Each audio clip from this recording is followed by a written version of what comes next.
بسم اللہ الرحمن الرحیم۔ السلام علیکم سامعین، روزانہ واقعات سننے کے لیے اس چینل کو سبسکرائب ضرور کر دیجئے۔ حضرت موسیٰ علیہ السلام کے قوم بنی اسرائیل میں دو آدمی تھے، ایک مسلمان تھا اور دوسرا کافر، اور وہ دونوں دریا کے شکاری تھے۔ کافر بت کو سجدہ کرتا تھا، مگر جب مچھلیوں کے لیے جال دریا میں ڈالتا تو اس قدر مچھلیاں اس میں آ جاتی تھیں کہ اس کو کھینچنا مشکل ہو جاتا، مگر مسلمان کے جال میں صرف ایک ہی مچھلی آتی تھی اور وہ اسی پر صبر کے ساتھ خدا کا شکر ادا کرتا تھا۔ اتفاقاً ایک روز اس مسلمان کی بیوی اپنے مکان کی چھت پر گئی تو اس کی نظر کافر کی بیوی پر پڑی جو زیور اور بہترین لباس سے آراستہ تھی۔ یہ دیکھ کر اس مسلمان کی بیوی کے دل میں وسوسہ پیدا ہوا کہ کاش میں بھی ایسی ہی ہوتی، تو کافر کی بیوی بولی، تو اپنے شوہر کو آمادہ کر لے، وہ بھی میرے شوہر کے معبود یعنی بت کی عبادت کیا کرے تاکہ تو بھی میری طرح مالدار ہو جائے۔ یہ سن کر مسلمان بھائی کی بیوی کچھ غمزدہ سی ہو کر نیچے آئی، اور جب اس کا شوہر گھر آیا تو اس نے اپنی بیوی کا حال متغیر دیکھ کر دریافت کیا کہ آخر کیا بات ہے جس سے تو اس قدر غمزدہ معلوم ہوتی ہے؟ تو وہ کہنے لگی، بس میاں، یا تو تم مجھے طلاق دے دو یا اپنے بھائی کے معبود کی پرستش اختیار کرو۔ یہ سن کر اس کے شوہر نے کہا، خدا کی بندی، تو خدا سے نہیں ڈرتی؟ ایمان کی دولت کے بعد یہ کفر کی باتیں کرتی ہے۔ تو عورت بولی، بس مجھ سے اب زیادہ باتیں نہ بناؤ، میں تنگی میں کبھی نہیں رہ سکتی، جبکہ دوسری عورتوں اور خصوصاً تیرے بھائی کی بیوی کو میں دیکھ رہی ہوں کہ وہ زیورات اور عمدہ لباس سے آراستہ رہتی ہے۔ جب اس مرد مومن نے دیکھا کہ عورت تریاحٹ پر اتر آئی ہے اور اس کا اصرار حد سے بڑھ چکا ہے تو اس نے عورت کو تسلی دی، کہا، اچھا، گھبرانے کی ضرورت نہیں ہے، میں کل سے کاریگروں اور مزدوروں میں جا کر محنت کر کے تجھے روزانہ 2 درہم دیتا رہوں گا، تو اس سے اپنی حالت درست کر لینا۔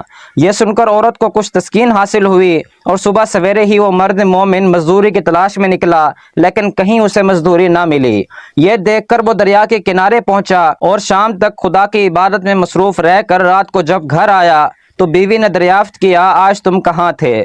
تو وہ کہنے لگا، میں بادشاہ کی خدمت میں تھا، اس نے مجھ سے 30 دن کام کرنے کی شرط رکھی ہے۔ عورت بولی کہ آخر وہ بادشاہ تم کو کیا دے گا؟ تو اس نے جواب دیا کہ میرا بادشاہ بڑا کریم ہے اور اس کے خزانے مال و دولت سے بھرے ہوئے ہیں، وہ مجھے وہ دے گا جو میں چاہوں گا۔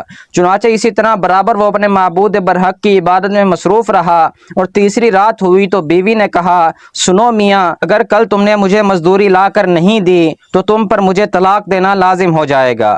یہ سن کر اس کو کسی قدر پریشانی لاحق ہوئی، اور تیسری صبح کو اس نے ایک یہودی سے کہا، کیا تم مجھے مزدوری پر لگا لو گے؟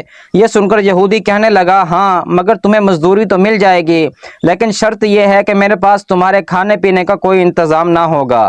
چنانچہ وہ مرد مومن روزہ کی نیت کر کے یہودی کے ساتھ ہو لیا، اور حق تعالیٰ کے حکم سے حضرت جبرائیل 19 اشرفیاں ایک نورانی طباق میں لے کر اس کی بیوی کے پاس پہنچے اور کہنے لگے، میں بادشاہ کا قاصد ہوں، اس نے یہ اشرفیاں لے کر مجھ کو تیرے پاس بھیجا ہے اور فرمایا ہے کہ تیرا شوہر ہمارے کام میں تھا، ہم نے اس کو نہ چھوڑا یہاں تک کہ اس نے ہم کو چھوڑ دیا اور یہودی کے پاس چلا گیا۔ اگر وہ ہمارا کام کرتا تو ہم اس کو اور زیادہ اجرت دیتے، بس یہ ایک اشرفی کی کمی اس وجہ سے ہوئی ہے۔ چنانچہ وہ عورت ان میں سے ایک اشرفی لے کر بازار گئی جس پر کلمہ شہادت لکھا ہوا تھا۔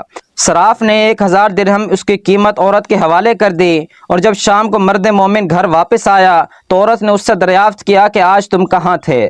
اس نے جواب دیا کہ آج میں ایک یہودی کا کام پر گیا ہوا تھا۔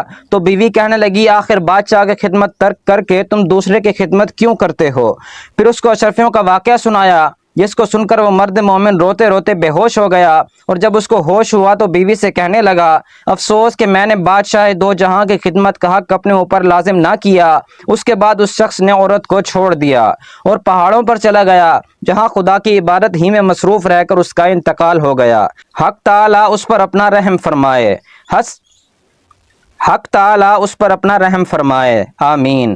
حاصل سچ ہے، خدا کے خزانوں میں کوئی کمی نہیں ہے، وہ بندے کو اس کی عبادت کا صلہ ضرور دیتا ہے، اگرچہ بعض دفعہ کسی حکمت کی بنا پر اس کے یہاں دیر ہو جاتی ہے، لیکن بہرحال اندھیر پھر بھی نہیں، وہ اپنے بندوں کو دیتا ضرور ہے۔ حق تعالیٰ ہم سب کو صبر و شکر کے ساتھ رہ کر زندگی گزارنے کی توفیق عطا فرمائے، آمین۔